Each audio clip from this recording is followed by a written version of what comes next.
आप सुन रहे हैं स्वर्ग म्यूजिक एंटरटेनमेंट की धमाकेदार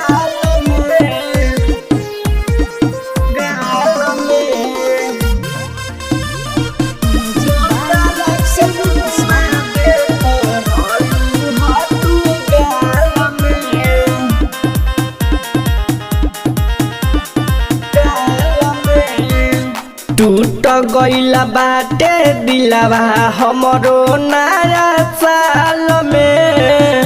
टूट गइल बाटे दिलवा हमरो नया साल में। दोसरा के चुमा दे तो रलू ह तू गाल में।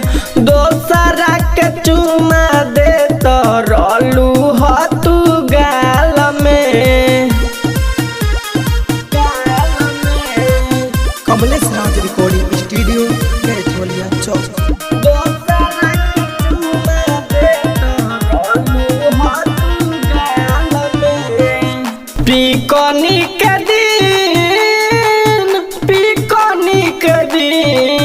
हर पिकनी के दिन हम मर जाए। कइले बानी प्यार तो हम तर जाए।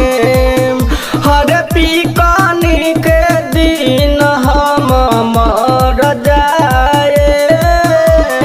कइले बानी प्यार तो हम तर जाए। चिन्हते सदे हमर भइल बाटे पियर।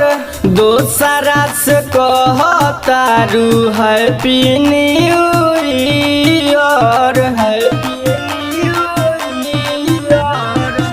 चिन्हते सदे हमर भइल बाटे पियर। दोसरा से कहतारू हैप्पी न्यू ईयर। तू का जानो तारू जियो तानी कवना हाल में। तू का जानो तारू जियो तानी कवना हाल में। दोसरा के चुमा दे तो रलू ह तू गाल में। दोसरा के चुमा दे तो रलू ह तू गाल में।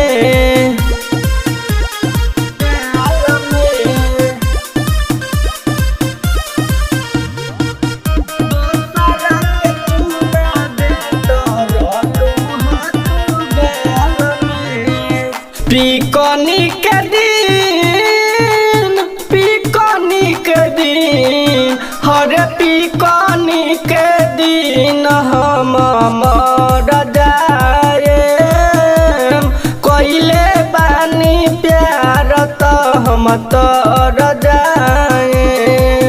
हर पिकनी के दिन हम मर जाए। कइले बानी प्यार तो हम तर जाए। नीत साहेब के मन लुत बात हो। राइटर हो दिल के छोड़ देलू साथ हो। नीत कमल सके मन लुत बात हो। राइटर हो दिल के तू छोड़ देलू साथ हो। तू का जानो तारू जियो तानी कवना हाल में। तू का जानो तारू जियो तानी कवना हाल में। दोसरा के चुमा दे तो रलू ह तू गाल में। दोसरा के चुमा दे तो रलू ह तू गाल में। कमलेश राज रिकॉर्डिंग स्टूडियो कैथोलिया चौक।